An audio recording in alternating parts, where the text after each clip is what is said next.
Bom dia, bom dia, bom dia, bom dia, bom dia. Hoje, terça-feira. Bom dia, Laninha. Bom dia, bom dia, bom dia. Terçou. Estamos aqui hoje com energia. Literalmente muita energia. Muita. Porque cedo a gente tá na animação, dando a gente. Nos dias que eu levanto 5 horas, faço meu exercício, tô ótimo. Exatamente. O problema é o final do dia, porque dá aquela canseirinha. Aí começa as desculpinhas. Aí eu já sou ao contrário. De manhã não sou nada. Seu bom dia, seu bom dia. Bom dia! E aí, meninas, tudo bem? Tudo bem, Belatriz? Eu tô, Tá bonita, amiga. tá toda de preto, Tô, fitness. não tô? Fitness nada, amiga. A gente vem da fisioterapia. Não, mas é a vida mesmo. Já chega um momento da vida que é Depois café dos sem 40, açúcar e RPG. Fisioterapia. Aí você fala assim, você já veste a roupa cedo de ginástica, que hora que dá o tempo você corre lá no Gustavo. É isso mesmo. Mas vocês estão bem? Doutora Estamos Sirlene? bem. Bom dia! Você perdeu a pauta hoje do dia. Nós estamos hoje a pauta foi boa. prolongando o assunto da doutora de Lamar ontem. A E gente lembrando, a gente vai falar uma coisa aqui bem legal pros nossos ouvintes. Ontem, gente, a gente teve um problema seríssimo aqui de energia no nosso ambiente. É verdade. Aqui, em toda a região. O programa de ontem da doutora de Lamar ficou um pouquinho pela metade aí. Segunda-feira a gente vai refazer ele. A gente vai fazer esse programa novamente. Muita gente interessou, mandou mensagem lá. Querendo saber dos perfis, Bia, de mulher e de homem. Então, eu acho que a gente deve voltar na segunda-feira a com gente todo vai esse assunto, falar. porque, pra quem não sabe, a gente ficou aqui esperando, tava sem energia desde a madrugada. Aham. Eu fui embora, a hora que eu cheguei lá na porta, me ligaram pra me voltar, eu falei, vocês vão pra aquele lugar? Ainda bem que você não vou voltou, voltar. porque caiu de Tem um novo. tchau, obrigado. Tchau, obrigada. Então, assim, hoje a gente vai continuar com a doutora Sirlene, Com certeza. não é? Nas perguntas e respostas frequentes aí sobre o direito do trabalho, não é verdade, doutora Sirlene? E eu tô aqui tentando descobrir qual que é o meu melhor ângulo. Pra sair. Inclusive, estamos aí ao vivo na live no Instagram da Rádio 96 Isso. FM. Já liga aí, ó, e vê nossos rostinhos. Não olha muito pra mim, que eu esqueci a base. Não fica atento muito aos detalhes, não. Só se apega ao conteúdo. Doutora Sirlene, mas é isso mesmo? Essas perguntas e respostas Sim, hoje frequentes? a gente vai falar mais um pouquinho sobre direito do trabalho. A gente falou na minha última participação sobre direito do trabalho. Como a gente tinha muitas coisas, muitas questões, e a gente acabou não concluindo, então a gente vai dar um segmentozinho hoje. Isso aí, então fiquem ligados. A gente já volta com muito mais informações aqui hoje, terça-feira, falando sobre direito do trabalho com a doutora Sirlene. Fiquem ligados. Zelaninha, você quer começar? Doutora Sirlene, vamos lá, né? Na semana passada, ia falar ontem já. Nossa, eu tô ótima. Aí nós estávamos falando sobre o direito trabalhista aí, e aí nós estávamos falando um pouquinho sobre esses direitos que às vezes nós não sabemos quando pleitear, né? Vamos lá, sair do meu emprego. Quanto tempo eu tenho pra procurar esses direitos? Isso gera muita dúvida, porque se a gente acha, já saí, já faz uns meses aí, deixa isso aí pra lá, não vou ter direito. Como é que funciona? Então, enroscou aqui logo no começo. Quando eu saio da empresa, eu tenho 2 anos para pleitear os meus direitos trabalhistas. Isso é importante, as pessoas terem ciência. Mas, Sirlene, desculpa te atrapalhar, porque essa questão aí desse período seria algum problema que você teve no seu trabalho antigo? Porque, assim, tem uns prazos para pagar rescisão, tem prazo para, caso ocorra, tem multa. Isso seria algo que você quer cobrar ou entrar na justiça por outros motivos? Não, todos os motivos, inclusive a questão da rescisão, que não foi paga no momento correto, eu pleitear as multas caso não tenha recebido a rescisão no momento correto, e todos os meus direitos trabalhistas que eu entenda que não foi pago no momento correto. Então, eu saí do meu emprego, não estava satisfeito com algumas coisas, não recebi hora extra da forma adequada, não foi pago o FGTS durante o período que eu estava trabalhando, não foi depositado, diversas outras situações. Eu tinha direito adicional de insalubridade e a empresa não me pagava. Então, a partir do momento que eu saio da empresa, eu tenho 2 anos para pleitear esses direitos trabalhistas, porque senão ocorre o que a gente chama de prescrição no direito. Então, a partir do momento passou 2 anos, o juiz vai dizer, olha, por mais que ele não vai analisar se você de fato tinha ou não esse direito, ele vai dizer o tempo que você tinha para pedir isso, acabou. Eu quero fazer uma pergunta relacionada à questão de processo trabalhista. Sabe quando você fica no parque, você vai... Você ia Aí você perguntar? tranca. Por favor. Vai lá, pode falar, eu deixo. Fala, tua. Eu já tô aceleradíssima. Tô vendo. O Amiga, processo você trabalhista... tomou o seu termogênico de cedo? Tomei, menina. Que tamanho que ele era? Ô, Bia. Ô, Belatriz. Quantos aí- metros? Era de olho verde? Não, Era mais... 1,86. tô falando. Gente, Perdeu até o rumo da pergunta. A questão do processo trabalhista, ele demora como os processos comuns ou não? Na verdade, é uma das perguntas que mais... A primeira coisa que o cliente te pergunta... A primeira coisa que o cliente pergunta: quanto tempo demora para o meu processo trabalhista? Não é uma resposta que eu sei dar. Não, é o processo, gente. Trabalhista ou qualquer outro tipo de processo, ele tem um... É por isso que chama processo. Ele tem todo um procedimento a ser seguido. E não depende do advogado o andamento. Ele depende de procedimentos específicos, de prazos já estipulados pelos códigos processuais que a gente tem e pelo judiciário. Então, assim, não tem como a gente precisar quanto tempo vai demorar. Aí temos as variáveis aí no meio do caminho. Se a gente vai ter a primeira audiência e ocorra de fazer acordo, seu processo vai terminar mais rápido. Mas caso isso não aconteça, não tenhamos acordo, o processo vai seguir todo o trâmite dele, todas as instâncias recursais, pode ser que demore 1 ano, pode ser que demore 3 anos, pode ser que demore 5 anos, pode ser que demore 10 anos. Então é muito relativo. Mas a gente percebe que os processos trabalhistas, eles têm a sensação de que eles são mais rápidos do que algum processo civil em área específica? É porque a justiça do trabalho, os procedimentos delas são um pouco mais céleres em vários aspectos. E até porque a gente trabalha aí, quando a gente fala em ação trabalhista, a gente fala em verba alimentar. Então, o empregado, ele tem que ter uma agilidade maior no recebimento dos créditos dele. Então, por isso, a gente tem procedimentos diferenciados. O processo do trabalho, ele é um pouco diferenciado do processo civil, em alguns aspectos. A gente não tem um código específico de processo do trabalho. A gente tem algumas situações que estão previstas dentro da CLT com relação ao processo do trabalho. E subsidiariamente, quando a gente não tem especificado dentro da CLT, a gente utiliza o Código de Processo Civil. Mas, assim, a finalidade é para acelerar para a agilidade desse processo. Agora posso? Claro. Eu vou te fazer uma pergunta que seria sucinta, mas eu não quero que ela seja sucinta. Eu quero que você estenda ela a resposta. Qual a jornada de trabalho máxima permitida no Brasil? Eu quero saber da empregada doméstica, se é o mesmo período de jornada de trabalho do outro. Ela pode trabalhar 8 horas, não. Regime corrido, como que ele é feito?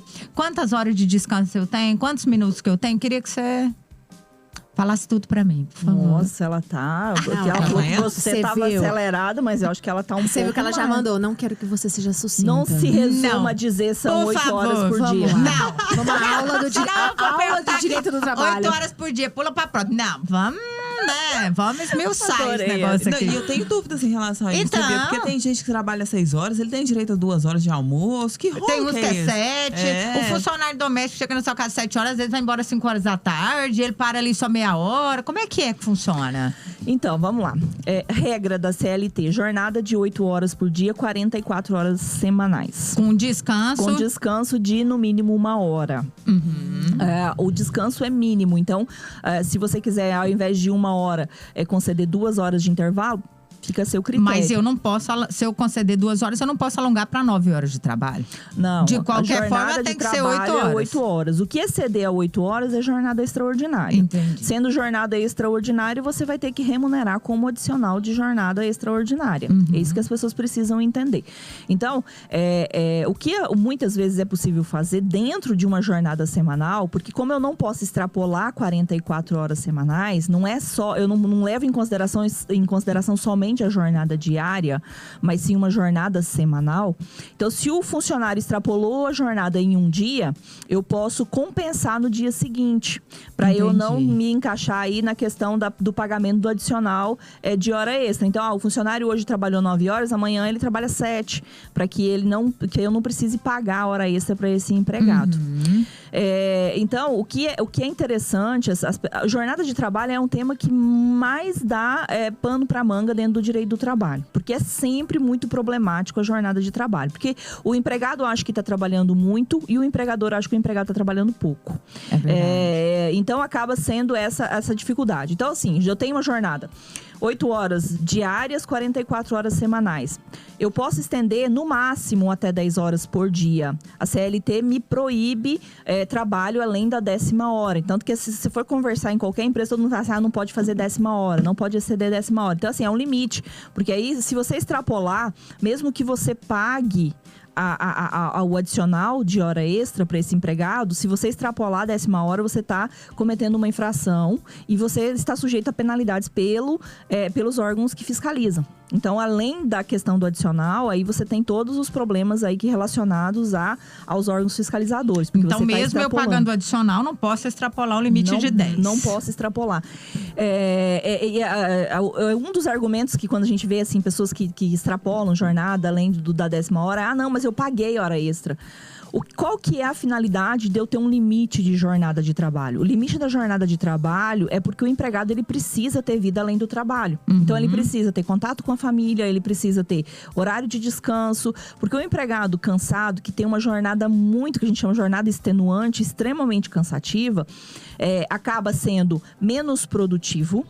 E ele acaba tendo risco de adoecer no ambiente de trabalho, além de ter acidentes de trabalho. Dependendo da atividade do empregado, se ele for aí num local onde tem uma atividade que ele tem que estar bem concentrado, por exemplo, trabalha com máquinas ligadas ou algumas coisas. Às vezes, o empregado que não está disposto para o trabalho, porque ele tem uma jornada extremamente cansativa, ele pode correr um risco sério de acidente de trabalho. Então, assim, a questão da jornada, ela é feita com base em estudos de por que o empregado precisa de um tempo de descanso. Ô, Sirlene, essa questão de compensação aí, às vezes trabalhou 2 horas a mais, no outro dia trabalha 2 a menos. O funcionário pode se opor a isso, caso ele queira receber isso, trabalhar normalmente durante o resto da semana para poder receber esse valor? Não, a gente tem que… quando a gente fala em compensação, você tem que fazer um documento. Chama termo de compensação de horas. Você especifica nesse documento que o empregado está sujeito à compensação de horas e essas horas compensadas dentro da semana, porque a gente tem 2 formas de não pagar hora extra para o empregado pelo trabalho durante o período. A gente tem banco de horas.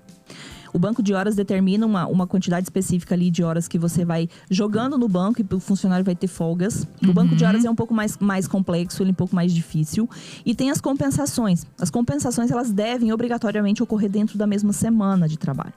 Então, se eu trabalhei um dia a mais, 2 dias a mais, e é interessante as empresas utilizarem desse artifício, porque auxilia muitas vezes ali, às vezes eu preciso esporadicamente que o funcionário trabalhe um pouquinho mais em determinados dias da semana. Mas em outros dias da semana ele vai ficar ocioso. Então nada impede que eu cobre mais dele o horário de trabalho em determinados dias e deixe ele trabalhando menos em outros. Eu remanejo o horário de trabalho. Eu poderia, então, fazer isso tranquilamente de acordo com a necessidade da empresa. Desde que eu faça um termo de compensação, que esse documento esteja assinado pelo empregado, que ele esteja ciente disso e que o empregado tenha ciência de quantas horas, de fato, ele trabalhou naquela semana e quantas horas ele está compensando naquela semana.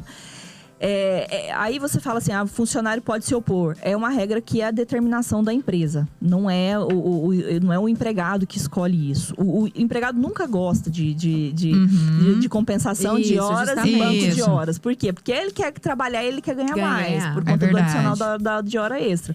Só que para o empregador nem sempre é interessante. Nem sempre não, na maioria das vezes não é interessante. O empregado ele já entra na empresa sabendo dessa condição. Por exemplo, a minha funcionária lá em casa, minha ajudante do lar, e ela trabalha, ela entra às 8, ela sai 4 da tarde. Eu tenho um limite de horas com ela ou não? Porque ela tá ali almoçando, eu falo, tira 1 hora de almoço. Mas nem sempre tira 1 hora de almoço. Às vezes, tira um pouquinho. Tem algum jeito de eu regulamentar isso daí para não extrapolar? Então, o empregado doméstico, ele não, apesar de ele não ter, tem essa questão de não ter obrigatoriedade do registro, é importante que você tenha registro de hora que entra, hora que sai, horário de intervalo. Por quê? Dentro do momento ali que está trabalhando, eu não quero fazer 1 hora de almoço, eu quero fazer menos. A legislação permite do empregado doméstico que ele faça meia hora. Então é permitido. Meia hora tirou a jornada dele, o tempo dele de descanso. Para eles, geralmente, sai mais cedo. Porque o empregado doméstico, ele quer fazer isso. Ele quer terminar o serviço para ele ir embora mais cedo. Então, ele permite a redução de meia hora. Então, ao invés de tirar 1 hora, tira meia hora. Só que isso tem que estar bem organizado, bem registrado, para que depois lá na frente venha e não diga que não tirou, entendeu? Porque senão acaba que você fica no prejuízo. Da mesma forma, a legislação permite que isso aconteça com relação aos empregados que não são empregado doméstico. Também a redução de 1 hora para meia hora, caso isso esteja acordado também entre o empregado e o empregador.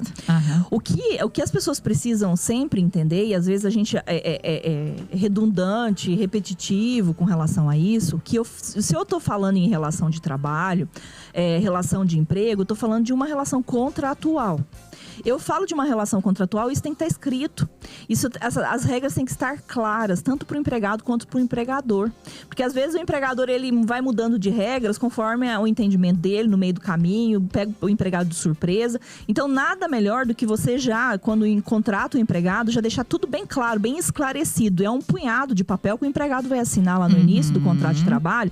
Questão de compensação de horas, compensação de jornada, redução de horário de almoço, diversos documentos que ele já vai ter ciência quando ele entrar na empresa de que a empresa funciona daquela forma. Teve uma mudança lá no meio do caminho, eu resolvi alterar, não é mais assim. Faz uma reunião, faz um feedback com os empregados, especifica, orienta. Porque às vezes o empregador ele tem muitas vezes a tendência de vai ser dessa forma e repassa muito, às vezes, mal passado para o empregado. E aí, às vezes, onde gera o atrito, por coisa mínima, por coisa pouca, que você poderia ter sentado, ter resolvido, ter explicado e às vezes, causado menos problema. Olha, parabéns. Não foi nada sucinto. Supriu sua necessidade, Bellatrix? Supriu minha necessidade. Assim pra perguntar. Não, e aí você vai perguntar depois. Eu não vou falar que é prolixo, porque, não foi demorado demais, foi no tempo correto, não foi sucinto, você foi maravilhosa. A gente já volta com muito mais informações pra vocês. Fiquem ligados. Perguntado do tempo mínimo de descanso do funcionário? Sim. Doutora Sirlene, o tempo mínimo de descanso do funcionário é sempre de 2 horas? Ou isso depende da jornada de trabalho de cada um? Então, a gente tem 2 tipos de intervalo, que a gente chama de intervalo intra-jornada e intervalo interjornada. Intra-jornada é no meio da jornada e o inter é entre uma jornada e outra. Em término de uma jornada e início da outra jornada. O intervalo intra-jornada, ele é de no mínimo 1 hora. Pode ser reduzido para meia hora, caso isso seja acordado. E o intervalo entre o término de uma jornada e início de outra, obrigatoriamente tem que ser 11 horas de descanso. Por isso, das questões aí das jornadas máximas entre o período de jornada máxima durante o dia, porque eu também tenho um período mínimo que eu tenho que respeitar aí de uma jornada terminando e o início de uma outra. Que é o que a legislação diz em uma jornada aí de 11 horas, um tempo de 11 horas entre o momento que eu termino o meu trabalho num dia e começo no dia seguinte. Essas grandes empresas, então, por isso que tem 3 turnos diferentes? Muitas vezes. Às vezes sim. 3, 4 turnos diferentes? Exatamente, porque aí você consegue colocar o funcionário para ter descanso. Se você, empresas que rodam 24 horas por dia, tem que ter vários turnos, não tem Mas, como. doutora Sirlene, assim, no modo prático, a pessoa, ela cumpre 8 horas de trabalho por dia, ela tem 2 horas de almoço, ela sim tem direito, por exemplo, a 15 minutos de descanso, a tomar um café, isso aí é permitido por lei ou não necessariamente? O que a legislação diz é o intervalo para descanso e refeição, horário de almoço. Os descansos aí de 15 minutos, um cafezinho, alguma coisa, isso daí é questão interna das empresas, política interna. É claro que também o funcionário não é uma máquina, né? Muitas vezes ele precisa ali de um tempinho, vai sair, tomar, não necessariamente 15 minutos, mas vai sair, vai tomar uma água, vai tomar um café, vai comer alguma coisa. E é importante a gente mencionar que essa questão aí do intervalo de 1 hora é para jornadas de 8 horas. Agora, se o funcionário tiver uma jornada menor, ele tendo uma jornada de 6 horas, por exemplo, ele tem que ter 15 minutos de descanso. Obrigatoriamente, ele tem que ter 15 minutos de descanso dentro de uma jornada de 6 horas. E em relação a esse desculpa. Excedeu a jornada de 6 horas, aí é 1 hora. Em relação a esse intervalo de almoço, doutora Sirlene, é obrigado? O empregador tem que dar esse horário? Obrigatório, com certeza. Isso é obrigatório porque é um descanso que o empregado tem no meio, em regra, no meio da jornada de trabalho, para que ele possa fazer a refeição e ter ali um descanso. Muitas vezes as pessoas falam assim, é 1 hora, é muito pouco, mas já dá tempo de você dar pelo menos uma espairecida, dar uma desligadinha ali, uns minutinhos daquele trabalho, para depois você voltar revigorado aí pro segundo período de trabalho. Tem uma pergunta aqui que chegou para mim em relação à telefonista. Ela tá perguntando o seguinte, qual que é a jornada de... O que ela... Porque não sei se é diferente ou não, né? Ela tá perguntando qual que é a jornada máxima do telefonista. O que ela pode... Quanto tempo que ela pode ficar ali dentro da empresa, se ela pode fazer hora extra, se não, como é que é? A jornada de telefonista é de 6 horas, exatamente porque a jornada de trabalho dela, por conta do telefone, que ela fica muito tempo somente no telefone, no atendimento, e aí, lembrando, as pessoas às vezes confundem pessoas de atendimento com telefonista. Telefonista é aquela pessoa que fica o tempo inteiro no telefone recebendo ligações, por isso a jornada dela é menor, por conta do excesso de tempo com o telefone. Entendi. A jornada dela é menor. Tem que ser, né? Tem que ser. Doutora Sirlene, vamos voltar então aqui em relação à gestante, que gera muita dúvida, né? E chegou bastante coisa aqui pra nós. A partir de qual momento a trabalhadora gestante, ela não pode ser mais demitida? Porque a gente até estava falando aqui no programa anterior que muita gente acha assim, só porque tá gestante não pode ser demitida de forma alguma. E pode em algumas ocasiões, né? Em algumas situações. Como é que é? Na verdade, eu acho que o termo não poder ser demitida, ele é um termo equivocado. Porque a gestante, ela pode ser demitida a qualquer momento. A questão é, o empregador tem que arcar com o ônus dessa demissão. Porque a gestante, ela tem o que a gente chama de estabilidade. Então, a partir do momento que ela toma ciências, a partir do momento da concepção da criança, a gestante já tem direito à estabilidade de emprego. Por quê? Porque a gestante, durante o período de tempo que ela está grávida, muitas vezes ela vai ter aí uma redução na capacidade dela de trabalho, uma dificuldade maior de estar ali em todo momento. Ou às vezes ela não vai poder continuar na mesma atividade que ela já estava fazendo antes. Então, para evitar dispensas discriminatórias, a legislação ela colocou aí como uma regra. Então, a empregada gestante tem estabilidade a partir da concepção até 5 meses após o parto. Então, colocando aí mais ou menos, ela tem 9 meses de gestação, mais 5 meses, esse período todo ela tem como estabilidade. O empregador não quer continuar com ela trabalhando, ele vai ter que pagar a indenização pertinente a esse período para a gestante. A questão é, falar não pode? Pode. Só vai ter que arcar com o custo disso. Então, você vai ter que pagar pelo período de estabilidade da gestante. Vai ter que pagar os 9 meses dela de gestação, mais 5 meses após o parto de salário, como forma de indenizá-la. Porque o resguardo da gestante não é especificamente para a empregada, é para a criança. É para o nascituro, que tem que ter uma estabilidade, da mãe que precisa ter um trabalho para resguardar a sua saúde, para resguardar o mínimo existencial dessa criança quando ele nascer. Então, a regra é, resguarda a criança. Se eu for empregador, eu não sei que a minha funcionária tá grávida e demitir ela e depois ela voltar aqui pra mim. Fala, não, eu tava grávida, eu sou obrigada então a readmiti-la na empresa. Esse é um dos grandes problemas que a gente encontra aí quando a gente orienta empresas relacionadas à questão de empregada gestante, é que independentemente se a gestante sabia ou não da gravidez no momento da demissão, ela... Tendo esse documento comprovando que ela estava, a empresa é obrigada a reintegrá-la no ambiente de trabalho. O que é essa reintegração? Readmiti-la nas mesmas condições que ela estava antes da demissão. Então, ela tem que voltar para o mesmo ambiente de trabalho, recebendo o mesmo valor que ela recebia anteriormente, até ela concluir. Isso claro que é um direito da empregada. Ela querer ou não voltar para o ambiente de trabalho. Acontece de a empregada sair do ambiente de trabalho e falar e depois ela descobrir e não querer voltar para trabalhar.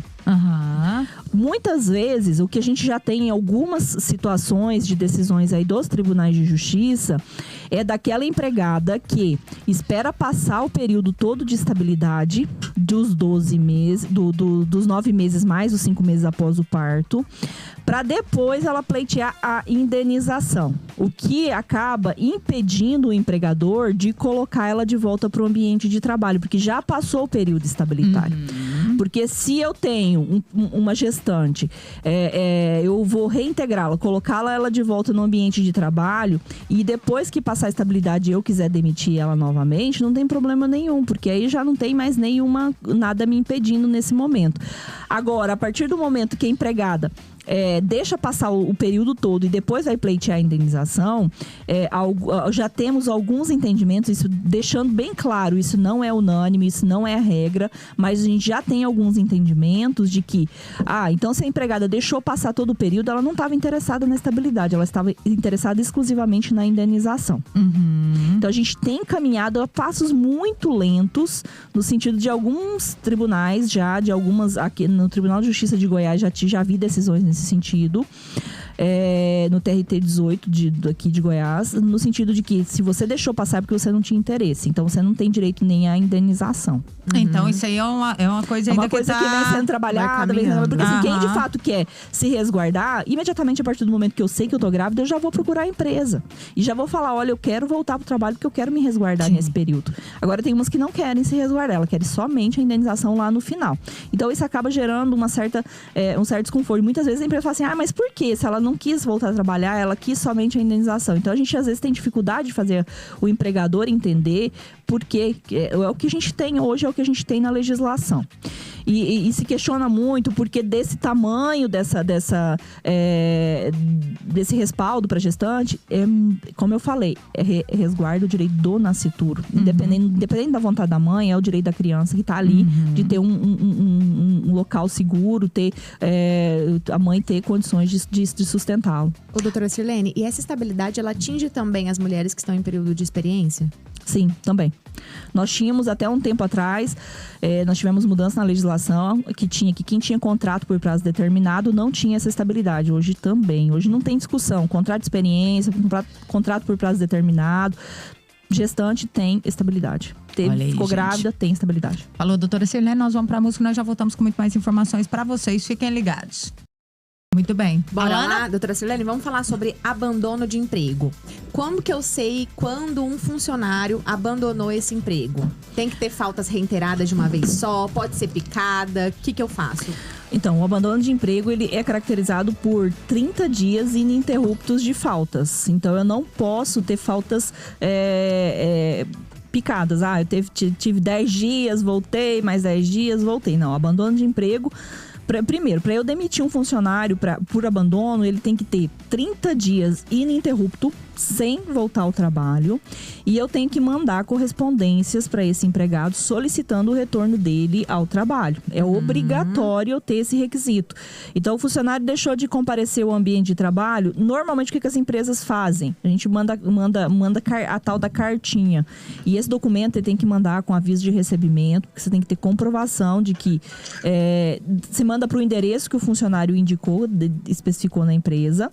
Aí você manda via correio, com aviso de recebimento, manda geralmente com 7, 15 e 21 dias.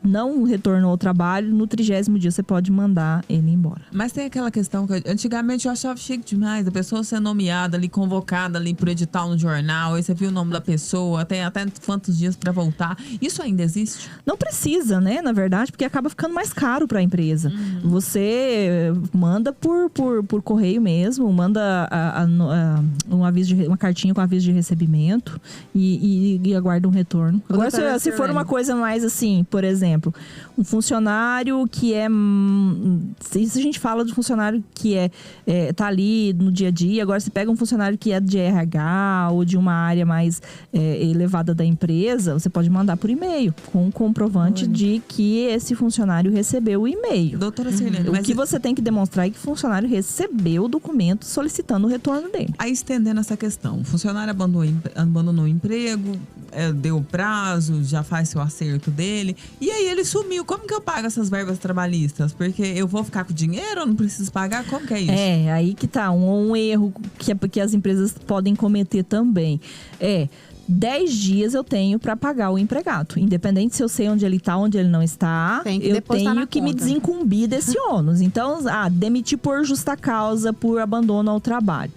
Eu tenho duas opções. Ou se o empregado recebe habitualmente com depósito em conta, eu posso depositar na conta bancária dele, que ele já recebia habitualmente essas verbas. Não tenho, o funcionário não recebia em conta bancária, eu pagava em mãos, eu entregava um cheque ou algo nesse sentido, eu vou ter que me utilizar da consignação em pagamento. Eu vou ter que depositar esse valor judicialmente para que esse empregado depois vá lá e retire. O fato de eu fazer isso judicialmente me tira a questão da multa, porque se eu não fizer nem o depósito na conta indicada pelo empregado e nem judicialmente, eu vou pagar a multa depois. Independentemente de se eu falar sumiu, desapareceu, é seu ônus fazer o pagamento dentro do prazo de 10 dias como empregador. Então, em regra, o empregador ele tem, como se diz assim, melhor se livrar desse problema do que procurar ele tem maiores. que fazer, porque se ele não fizer, aí o cara, por exemplo, foi demitido por justa causa, aí lá no final você vai ter que pagar uma multa do valor de um salário dele, porque você não pagou ele no prazo de 10 dias. Essa questão É já um ônus que não compensa você assumir. Já é uma questão complicada, né? Porque essa questão dos 30 dias consecutivos já dá uma deixa pra pessoa agir de má fé também, né? Porque às vezes falta 10, aí falta não sei o quê. Tem muita gente que faz isso, que sabe que é 30 dias consecutivos. Só que aí eu posso me utilizar de outra opção de demissão por justa causa, que é a desídia, que são pequenas faltas no decorrer do contrato de trabalho, que são faltas menores. Eu tenho um dia de falta, de volta a trabalhar, mais 2 dias de falta. Então, assim, só que aí eu preciso de mais faltas, não é tipo 1 ou 2 faltas. Aí eu vou precisar fazer todo um processo de advertência, de suspensão desse empregado, para depois eu demitir ele por justa causa. Lembrando que essas faltas são as faltas injustificáveis, exatamente. óbvio, né? As justificáveis, você leva lá o comprovante e tá tudo tranquilo. Falta justificada, legalmente admitida pela legislação, então eu posso ter abonado essas faltas. Acabamos, Tutu? Infelizmente, doutora. Vai ter ainda ficou um monte de pergunta terça-feira que vem teremos continuação, porque esse assunto não acaba nunca mais. Doutora, direito do trabalho não acaba as dúvidas. Todo dia eu recebo questionamentos de empresas com relação à questão. O direito do trabalho, ele é muito... As pessoas têm a tendência de achar que o direito do trabalho é simples. Não é. O direito do trabalho é muito complexo, porque eu tenho uma relação contratual entre empregado e empregador, só que eu tenho ali uma parte que ela é tida como a mais fraca na relação jurídica, que é o empregado. E ainda temos as regras do direito do trabalho, por mais que nós tivemos reforma da CLT, reforma aí dos direitos trabalhistas, mas o empregado, ele ainda dentro do sistema protecionista da legislação brasileira, como a parte mais fraca da relação, ou o que a gente chama de parte hipossuficiente. Então, acaba que sempre há atritos entre empregado e empregador, porque muitas vezes o empregador ele acha que está fazendo de forma correta, o empregado acha que não, e aí acaba que gera conflitos. E inevitavelmente gera conflitos. E temos um agravante nisso. É a questão do contato muito próximo que tem entre o empregado e o empregador. Porque aí gera uma questão de relacionamento, muitas vezes de amizade. E quando acaba essa relação, é muito pior do que, por exemplo, uma relação contratual normal. Sim. Porque eu tenho contato próximo. Então acaba que tira um pouco aí da questão da confiança e vários outros aspectos aí da parte emocional. Por isso que o direito do trabalho ele acaba sendo mais complexo. E é essencial. Doutora Silene, terça-feira que vem estamos juntas novamente? Voltarei. Firme e forte. Como diz, a semana vai encerrar um pouco mais cedo, essa semana, né? Por conta de feriados. Feriadinho, galera. Mas na terça tá aí de novo. Quantos dias normal? Aliás, essa semana tem feriado, semana que vem tem feriado de novo, né? Assim, a gente vai ter feriados, assim, sucessivos. Aí depois a gente fica uns dias sem feriado. Mas é uns feriados que é igual... Gente, cor claro, feio, não serve pra nada. Eu ultimamente, tá tendo feriado, não tá tendo feriado, eu tô trabalhando do mesmo jeito. A gente que é empreendedor, eu tava falando com o Percy ali, mas eu tô com a sensação que eu tô igual cachorro correndo ao redor do rabo, sabe? Você roda e você não sai do lugar, mas sai, doutora Silene, sai. Sai sim. Como se a gente vai fazer um happy hour. Bora. Com fé no pai. Vamos. Ele sai. Amanhã estaremos firme e forte, Tutu. Com certeza. Amanhã o assunto vai ser bom, hein? Vai, Vamos você que tá ligadinho aí, né? A falar. gente vai falar um pouquinho de uma área que tá cada dia mais crescendo aqui na região. Eu falo não só na região, no mundo, né? Exatamente. Corretores de imóveis. Que é o setor imobiliário. Aí estaremos com o Breno Pessim, ele que é corretor na cidade de Rio Verde, vai falar tudo pra gente. E dá uma dica para essa aqui, é uma oportunidade para quem quer começar uma nova área, né? Exatamente. Ele também vai dar uma dica aí de como que a gente faz pra adquirir um imóvel de luxo. Você aí que tem interesse, vambora se programar aí. Bom gosto eu tenho, só não tá tendo dinheiro. Gente, um beijo pra vocês. Um beijo, bom maravilhosas. Beijo, meus Até amanhã. menininhos. Até amanhã. Beijo, Fui. garotinhos.